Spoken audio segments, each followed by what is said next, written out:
Mentre uno dei turisti si è scusato per essersi tuffato dal ponte di Calatrava, a distanza di poco tempo nella notte un altro ha replicato, questa volta da Rialto. Infuriato il sindaco Brugnaro, poi la provocazione di Toscani. Dopo la denuncia del sindaco di Oderzo dei profughi sfruttati per lavoro sottopagati, bloccato l'arrivo di altri 220 migranti, negata l'autorizzazione a nuovi lavori all'ex Zanusso. Femminicidio di Musile, sarebbe stata la gelosia a scatenare la furia omicida di Antonio Ascione, che avrebbe perso la testa dopo aver letto alcuni messaggi. Accoltellamento di Campomarzo a Vicenza, la decisione del giudice di rimettere in libertà i due responsabili dell'aggressione sta facendo letteralmente imbufalire i cittadini. Ladro portabagagli all'aeroporto di Venezia, Tessera, l'addetto sorpreso dalle telecamere a rubare i contenuti delle valigie nelle fasce di carico e scarico. Presentate le celebrazioni per il centenario di Porto Marghera, commosso il sindaco che ha vissuto in prima persona quello che è stato un grande polo industriale. E strage di tartarughe marine sulle spiagge del Lido di Venezia, troppe imbarcazioni che viaggiano come fossero in autostrada, dice il WWF, che invita tutti a collaborare al salvataggio. Buonasera, buonasera e ben ritrovati in diretta con l'informazione di Antena 3, il telegiornale del Veneto. Come avete sentito, intanto è stata un'altra giornata, un altro pomeriggio di maltempo su tutta la regione, con forti temporali e grandinate anche in diversi punti. Tra poco vi daremo degli aggiornamenti. Ma torniamo a parlare della polemica che ha investito Venezia e di cui si è parlato un po' in tutto il mondo. Questi tuffi, gli ultimi, pensavamo almeno da Calatrava, perché poi questa mattina il sindaco ha raccontato che, sindaco Brugnaro, ce n'è stato un altro da Rialto con tanto di nuotata, questa volta protagonista un 42enne. Anche stanotte ne abbiamo beccato un altro, sono buttati dal ponte di Rialto a mezzanotte e mezzo, preso anche questo qui invece era argentino, adesso anche lui lo denunceremo, gli chiederemo danni, cioè dico però non può diventare il luogo dove la gente viene a fare le bravate, sappiano che sotto passano altre persone, se passa un vaporetto con della gente dentro e tu ti butti sopra puoi ammazzare una persona, perché finché ti ammazzi tu dico vabbè Dio dà e Dio toglie, ma in questo caso non puoi andare a ammazzare un'altra persona, perché se avete colpito colpo me. Ha intenzione di andare fino in fondo il sindaco Brugnaro e arrivare ad ottenere la giusta punizione per chi manca di rispetto alla città, a partire dai turisti che continuano a tuffarsi da ogni parte senza rendersi conto del danno che possono provocare. Oggi abbiamo fatto una delibera che dà mandato all'avvocatura civica di poter procedere per danni d'immagine, per cui intanto andremo a cercare di punirli sotto il profilo patrimoniale. A Venezia ci sarà presto un decalogo e chi sbaglierà pagherà penalmente ed economicamente. Potrebbe essere a Venezia un esempio, senza tanto nascondersi, di lotta e di educazione a un comportamento civico che deve essere di tutti, non ci sono né razze, né religioni, né culture diverse. Se uno si comporta male faremo un minimo di decalogo su un centro abitato che ha una serie di regole speciali, perché noi nei canali ci giriamo con le barche. Nel frattempo sono giunte alla città le scuse da parte di uno dei giovani che domenica si è buttato dal ponte di Calatrava, che ha spiegato di non essere a conoscenza del divieto di balneazione, ma non basta. Noi siamo contenti delle scuse, ci stupisce che non si capisce che insomma dal ponte alle 6 di mattina sembra un atto un attimino preparato, eccetera. Accettiamo le scuse, lo puniremo lo stesso, insomma, con sempre la solita severità. Però va bene le scuse, che lo racconti anche ai suoi, che non è stato conveniente quel tuffo, insomma, non so di quanto, ma se fosse per me sarebbe ancora meno conveniente, insomma, la legge italiana ancora lo sta proteggendo fisicamente, va bene. E la modifica è arrivata pochi minuti fa, la notizia perlomeno di questa modifica al regolamento di polizia locale. C'erano sanzioni attorno ai 50 euro mediamente su tutta una serie di cose, in particolare per chi nuota nei RI, ora la sanzione sarà di 450 euro. I veneziani facciano l'ultimo passo e trasformino Venezia con i suoi canali nella più bella piscina pubblica del mondo, così oltre alle mascherine l'indotto turistico cittadino potrà vendere ai turisti bagnanti anche maschere subacquee salvagenti. Questa è la provocazione del fotografo Oliviero Toscani, che interviene sull'ultimo episodio di maleducazione in centro storico a Venezia con i tuffi dal ponte della città, ma Toscani va oltre e aggiunge che, visto che i veneti e con loro i veneziani stanno inondando il mondo di Prosecco, invece che che di acqua i canali veneziani si potrebbero riempire proprio di prosecco, con i turisti che sarebbero ancora più contenti a farci il bagno e pagherebbero anche di più. La provocazione sta facendo discutere appunto di Olivero Toscani. Allora vediamo come invece è andato questo pomeriggio di intense piogge. Cominciamo dal Trevigiano. Gli strascichi della violenta ondata di maltempo di ieri, i nuovi nubi fragili oggi con pioggia battente e diffuse grandinate, marca trevigiana ancora in balia dei capricci del cielo, mentre in mattinata si lavorava per rimediare ai danni causati dalle forti raffiche di vento e dai fulmini di ieri.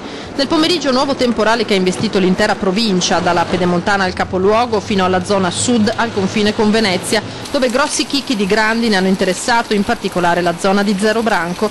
In mattinata con il cielo limpido invece i vigili del fuoco hanno effettuato a Pianezze, sopra Valdobbiadene, il recupero delle carcasse di 6 mucche che ieri mattina, a causa di un fulmine, sono precipitate per circa 200 metri vicino a Malga Barberia, proprietaria degli animali, e 2 di queste sono addirittura cadute per 400 metri. Una si è però miracolosamente salvata da sola. A eseguire il recupero il gruppo Spelo Alpino Fluviale di Treviso con l'ausilio del nucleo elicotteri di Venezia. E il tutto a pochissime ore da quanto invece era avvenuto ieri. Vediamo il bilancio. Poco meno di 200 gli interventi dei vigili del fuoco ieri in Veneto per il maltempo che dalle prime ore del pomeriggio si è abbattuto sulla regione. Da Vicenza a Venezia, da Treviso a Rovigo, nessuna provincia è stata risparmiata da temporali, raffiche di vento, grandinate. I territori maggiormente colpiti quelli della Marca e del Veneziano, oltre una settantina, qui le chiamate al 115, arrivate in particolare dai comuni di Noale, Martellago, San Donà. Nel Trevigiano, pompieri al lavoro nel Monte Bellunese e nella Castellana per la messa in sicurezza di piante, pali e cornicioni pericolanti. A Quinto di Treviso un capannone è stato scoperchiato dalle forti raffiche di vento. A Carano San Marco una grossa pianta è caduta sul Brentella con il rischio che interrompesse il normale corso dell'acqua. In provincia di Vicenza diversi comuni investiti dalle forti precipitazioni che hanno causato allagamenti e la caduta di piante. Nel Padovano, a Campo San Piero, un albero è finito sui cavi elettrici a ridosso di alcune abitazioni. Anche nel Veronese, in provincia di Rovigo, decine di interventi, soprattutto per il taglio di arbusti. Infine nel Bellunese, vigili del fuoco al lavoro per dei sassi caduti lungo la statale 52 a Santo Stefano di Cadore. Allagamenti poi a Cortina e a Belluno, dove un cavo di media tensione è stato troncato. Intanto il presidente della regione, Luca Zaia, ha deciso di dichiarare lo stato di crisi, atto questo propedeutico alla richiesta di dichiarazione dello stato di emergenza. E poi nel Trevigiano, dove vi abbiamo raccontato in particolar modo a Oderzo dei migranti che sarebbero sfruttati, almeno nelle cifre, quasi come schiavi, la notizia di nuovi arrivi, dai lavori rifiutati dal Consorzio Piave per ragioni di sicurezza ambientale appunto si sarebbe scongiurato l'arrivo di questo ulteriore contingente. Rifiutati dal Consorzio Piave Servizi e Lavori per consentire di far arrivare diverse centinaia di nuovi profughi all'ex caserma Zanusso. Notizia che a nemmeno 3 giorni dalla denuncia dei profughi sfruttati nel lavoro come schiavi ha fatto nuovamente sobbalzare il sindaco di Oderzo. Già l'autorizzazione attuale è per 280, è stata fatta questa richiesta per un incremento di 220 che porterebbe ad un totale di 500 e la cosa ci ha molto spaventato. La richiesta è inviata il 4 luglio scorso dalla cooperativa che gestisce l'accoglienza migranti tanto a Treviso e Casier quanto a Oderzo. Nella lettera si chiede a Piave Servizi nuovi lavori delle opere di scarico presso il centro di accoglienza temporaneo e con nuovi ampliamenti, cioè nuove 21 docce, nuovi 28 WC e nuovi 32 lavabili a servizio di ulteriori nuovi 220 ospiti.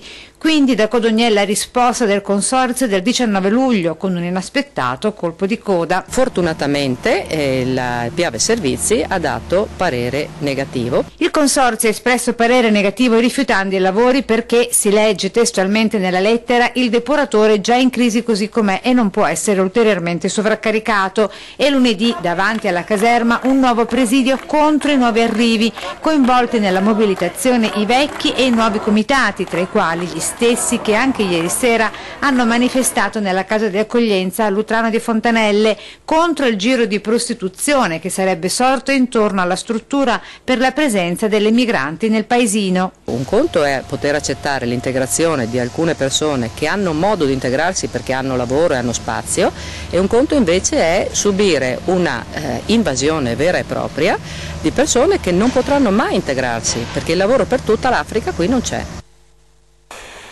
Avrebbe sbirciato nel telefonino di Mariarca, così Antonio Ascione ha scatenato la propria gelosia omicida. Ci vorrebbe un po' un controllo e anche che le donne si fidassero di più. Mariarca Mennella non ce l'ha fatta a denunciare, ha tenuto tutto per sé, confidando saltuariamente alla sua famiglia le pene di un matrimonio oramai finito e del suo ex, che non si sarebbe rassegnato a perderla per sempre. Maria Archetta voleva riconquistare la sua libertà, ma la sua nuova vita al nord, il suo lavoro come commessa in un bel negozio a Noventa di Piave, la gioia dei suoi figli non sono bastati a ridarle la serenità perduta.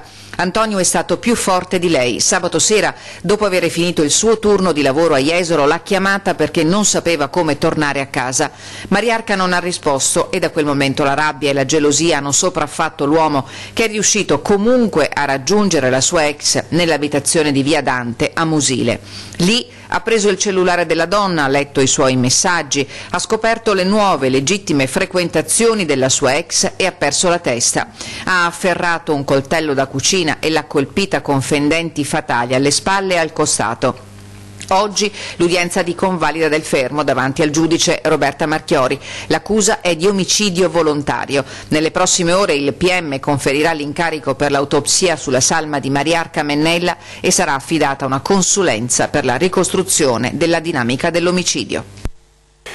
Il Padovano invece ha finalmente deciso di parlare con il PM Luigi Sibillo, l'uomo che è accusato dell'omicidio di Natascia Bettiolo il 18 maggio a Trebaseleghe. Natascia Bettiolo è stata uccisa in un raptus di gelosia. Durante l'interrogatorio di garanzia, il 29 maggio, aveva scelto di non parlare con gli inquirenti avvalendosi della facoltà di non rispondere. Ora Luigi Sibillo, pizzaiolo 35enne di origine napoletana, accusato di omicidio premeditato, ha scelto di parlare. Natascia Bettiolo è stata assassinata con 8 coltellate di fronte alla scuola nella quale lavorava come cuoca dall'uomo col quale aveva intrecciato una breve relazione, finita dopo pochi mesi e che lei non aveva intenzione di riallacciare. Sibillo ha raccontato di aver avuto un momento di smarrimento di fronte alla donna della quale era ancora innamorato, un raptus. L'ha colpita con un coltello sul collo e sul ventre, tentando poi di togliersi la vita con la stessa arma. Sibillo è stato interrogato nel carcere 2 Palazzi di Padova. E sempre nel Padovano un incidente questa mattina a Boara Pisani, vittima una donna di 59 anni. È morta dopo un incidente in sella al suo scooter. Come ogni giorno stava tornando a casa verso le 12:30, quando qualcosa però è andato storto e per causa ancora da chiarire ha perso il controllo del motorino e si è scontrata contro il cancello dell'azienda agricola di Boara Pisani dove lavorava. Una 59enne del luogo è stata subito soccorsa e trasportata in ospedale a Rovigo, dove però è morta appena arrivata.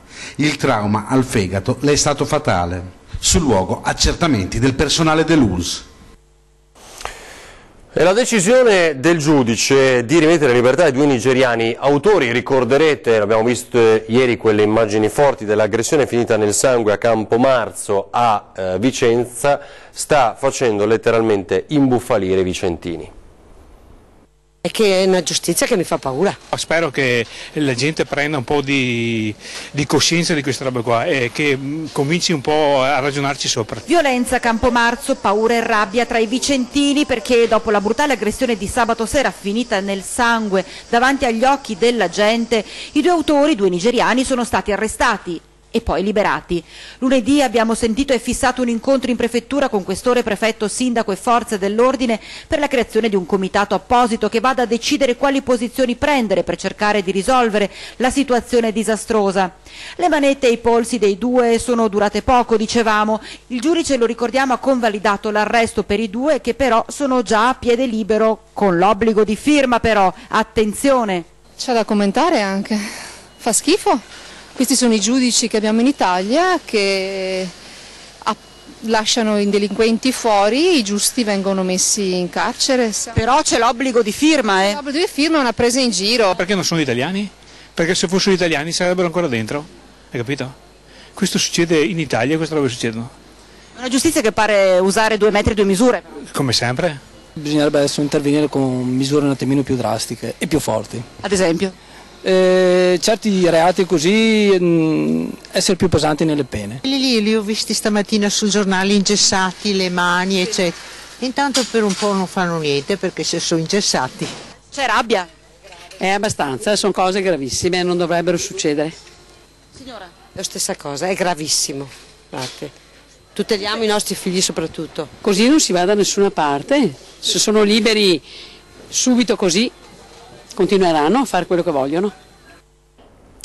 6 furti in pochissime ore, soltanto nel weekend. È un'area di sosta, una stazione di servizio lungo la A4 d'altezza di Cessalto. Stesso modus operandi e spesso portano via questi ladri migliaia e migliaia di euro.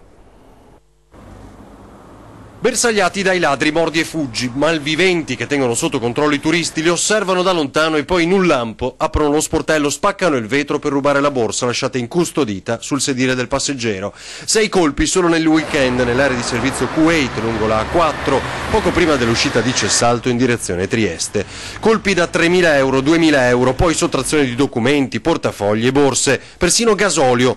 Accade prevalentemente di notte, presi di mira i turisti in viaggio verso l'est o gli emigranti di ritorno nei Balcani per le vacanze estive. Proprio chi torna nei propri paesi ha con sé più contante e di notte è convinto di poter abbandonare la borsa in auto senza pericoli. Il gruppo di ladri conosce bene la posizione delle telecamere di videosorveglianza e agisce indisturbato. La polizia stradale ribadisce come soprattutto in questi periodi di ferie l'allerta degli automobilisti deve essere massima e mai lasciare borse in vista in auto anche se per pochi secondi.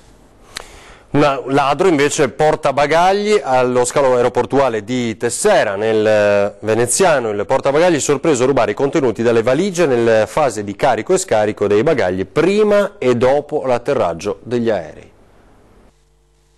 Doveva occuparsi del carico e scarico delle valigie in stiva in aeroporto a Tessera e in effetti lo faceva, ma con tanto troppo zelo al punto da rubarne il contenuto presente, ovviamente quello più pregiato. Il ladro portabagagli, un dipendente italiano di 44 anni di una società operante presso lo scalo veneziano, immortalato dalle telecamere di videosorveglianza posizionate dopo le tante denunce presentate alla stazione dei carabinieri di Tessera dagli stessi viaggiatori depredati.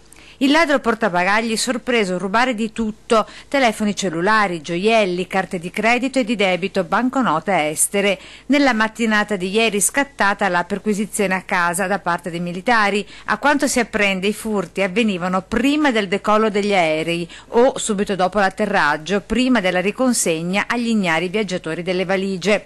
Numerosi gli oggetti recuperati. I carabinieri invitano i derubati a sporgere denuncia quanto prima, al fine di restituire il materiale rinvenuto agli stessi legittimi proprietari.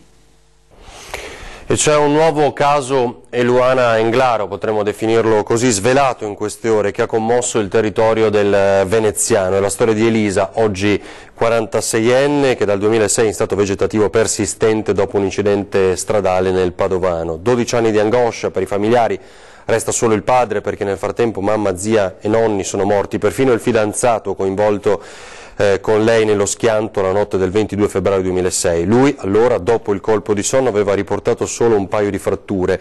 Elisa invece aveva urtato violentemente il capo e da allora è immobile a letto. Un'auto fiammante appena uscita dal concessionario, si dice così in questi casi, eppure è finita in fiamme.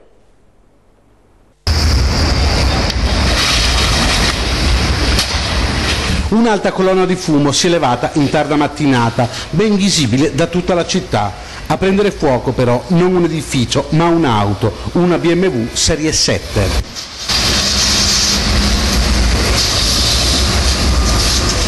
Il veicolo improvvisamente ha preso fuoco mentre era in marcia. Il conducente del mezzo è riuscito a fermarlo in Viale delle Grazie, dietro via Venezia, e a mettersi in salvo prima che l'auto andasse completamente in fiamme. Sul posto sono intervenuti i vigili del fuoco che dopo una prima indagine ipotizzano che l'innesco sia dovuto ad un cortocircuito. Restiamo a Padova perché si annuncia, è il caso di dirlo dopo questo servizio, il Consiglio Comunale infuocato dopo gli scontri in città, gli attacchi tra opposizione e maggioranza e la richiesta di dimissioni di un consigliere. Appuntamento alle 18, mercoledì 26 luglio, per il Consiglio Comunale autoconvocato a 9 giorni esatti da quel lunedì 17 che ha riportato Padova a rivivere scene della sua storia passata. Piazza delle Erbe si fronteggiano da un lato le forze dell'ordine e dall'altro il corteo degli antagonisti che ha lasciato il sitino autorizzato di Piazza Insurrezione per manifestare contro gli esponenti di Forza Nuova che durante il tragitto verso Piazza Antenore hanno tirato fuori simboli fascisti e bandiere. A terra restano 5 poliziotti feriti e una dimostrante, 3 le persone arrestate. Scontri che innescano le polemiche soprattutto per la presenza a fianco dei centri sociali di 2 consiglieri comunali eletti nelle fila di Coalizione Civica, Daniela Ruffini e Stefano Ferro. Sfiora le 1500 firme la petizione online lanciata sulla piattaforma change.org del consigliere comunale della Lega Alain Luciani con la richiesta delle dimissioni di Daniela Ruffini, ma ad alimentare il fuoco e a fare ulteriormente scricchiolare la maggioranza ci pensa un altro consigliere comunale eletto, Roberto Marinello, che per la prima volta chiede e ottiene sala gruppi di Palazzo Moroni per una conferenza del centro sociale Pedro venerdì scorso.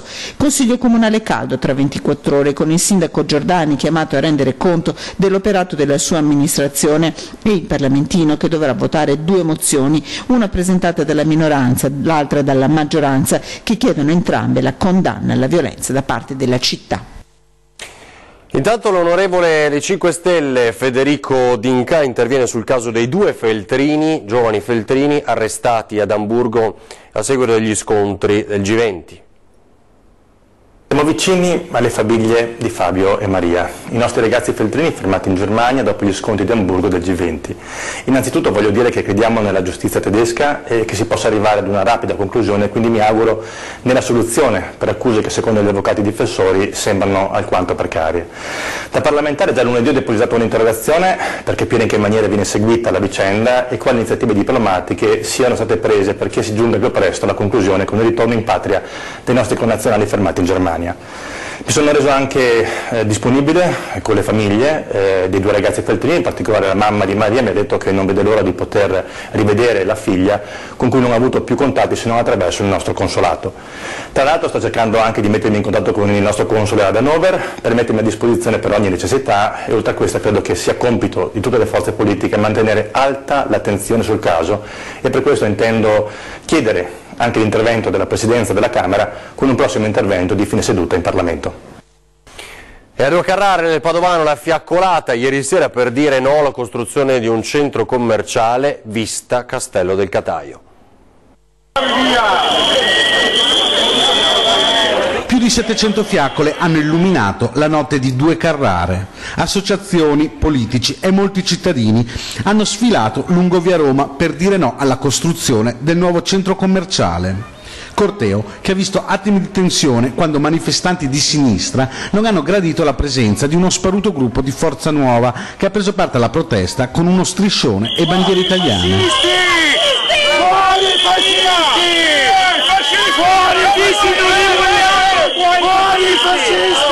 Il comune usato come uno schermo per mostrare immagini di centri commerciali abbandonati a monito di cosa potrebbe succedere. Perché non si può più devastare territorio, non si può più creare queste situazioni che sono situazioni ormai insostenibili da parte di costruttori o di speculatori che non hanno nessun senso logico. Dalla piazza si invita il sindaco Moro a non firmare l'accordo di programma, da parte dell'associazione di categoria una mano tesa. Mettiamo in campo tutto quello che possiamo per aiutare il sindaco a dire no deciso, un no deciso a questa grande struttura di vendita. Quello che viene definito un mostro di oltre 300.000 metri quadri spaventa dal punto di vista economico, turistico e ambientale. Il cemento non assorbe l'acqua, ricordano i manifestanti, e il territorio della Bassa Padovana è tra i più esposti al rischio idrogeologico. Se pensiamo che dal 2012 al 2015 nel territorio padovano sono stati consumati oltre 160 ettari di terreno agricolo, si è giunto il momento di dire no a questo consumo e a questo sperpero. 100 anni fa nasceva Porto Marghera, oggi la presentazione delle celebrazioni con un sindaco Brugnaro commosso.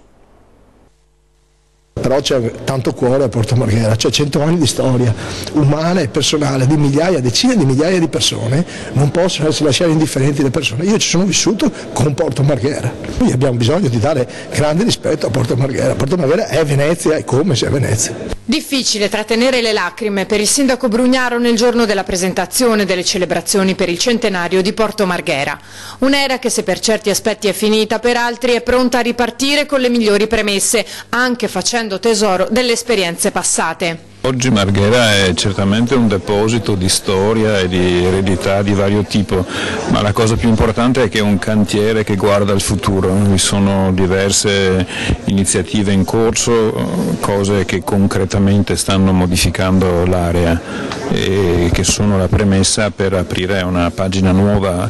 Nel centenario sfoglieremo tante pagine della storia trascorsa, ma abbiamo davanti a noi un bel volume di pagine bianche da scrivere, e i materiali che la storia e il presente ci consegnano sono molto interessanti da questo punto di vista. Io credo che debba essere un'opportunità di riflessione anche per cosa fare di Marghera, appunto. Una Marghera che è stato uno stillicidio in questi ultimi 30 anni, che si è passati da quando c'erano 35.000 operai adesso che praticamente sono rimaste le aree inquinate da recuperare. E io penso che da qui bisogna ripartire con un grande progetto di rilancio, ma al nostro fianco il Comune di Venezia deve avere di sicuro il governo per un'opera di riconversione, come dicevo, di una delle aree industriali più importanti d'Europa. Il sindaco, nonché presidente del Comitato Nazionale per il Centenario di Porto Marghera, ha annunciato le varie iniziative. Da settembre a giugno 2018 sarà il periodo più ricco di avvenimenti, tra convegni, seminari, itinerari didattici e educativi, e la musica sarà grande protagonista. Quasi una cronaca quotidiana, la strage delle tartarughe al Lido, c'è l'appello del WWF. Tanto è emozionante vedere una tartaruga marina guarita dopo un ricovero tornare nel suo ambiente naturale, quanto è triste vederle giungere a riva senza vita, squarciate da eliche di motori marini, come documentato a Sant'Erasmo dal fotografo e naturalista Marco Basso. È una estate di moria di tartarughe sulle spiagge del Lido di Venezia, almeno 8 in una settimana. Sono tantissime imbarcazioni che attraversano il mare Adriatico, teniamo conto che qua c'è una altissima concentrazione di tartarughe giovani, forse una delle più alte del Mediterraneo, e purtroppo questo può capitare, appunto, che a volte le tartarughe siano in difficoltà. La cosa importante è cercare comunque di rivolgersi il prima possibile alla Capitaneria di Porto o anche a noi, che attraverso una rete di volontari cerchiamo di salvare questi animali, o anche in contatto con l'Università di Padova riusciamo insomma a fare attività di ricerca scientifica su questi animali che sono poco conosciuti. 348 26 86 472 è il numero dei volontari WWF Alberoni che potranno aiutarvi nel recupero di una tartaruga, oppure c'è sempre il numero 1530 della Capitaneria di Porto, per prendersi cura degli anfibi feriti e a permettergli di ritornare felici in acqua, come in questo video di Piero Fontana, per la gioia di bambini e adulti. È tutto per questa edizione del Telegiornale del Veneto. Vi ricordo che stasera 20:10 con Nicola Talmi e Alberto Villanova, consigliere regionale della Lega Nord. Ora le previsioni meteo per le prossime ore. Grazie, buona serata.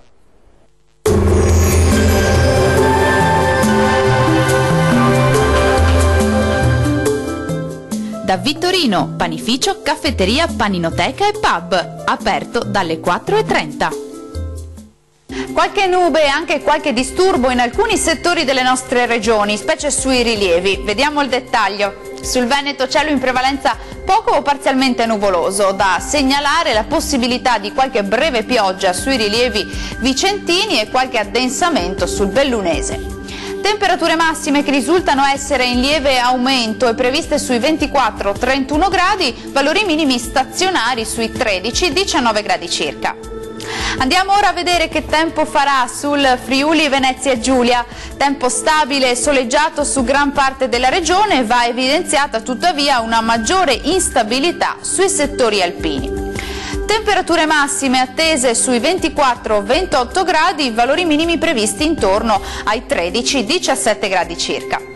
Concludiamo con uno sguardo alla situazione del Trentino Alto Adige. Cieli più nuvolosi sulle Alpi confinali, anche con rovesci sparsi, specie in giornata. Sole prevalente altrove, salvo una diffusa e parziale nuvolosità.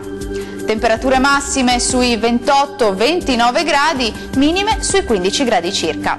Il mare sarà quasi calmo, localmente calmo nel Golfo di Trieste, i venti deboli da est, localmente moderati nord-orientali sul Golfo di Trieste. Dal meteo di Antenna 3 per ora è tutto, grazie per l'attenzione e arrivederci al prossimo aggiornamento.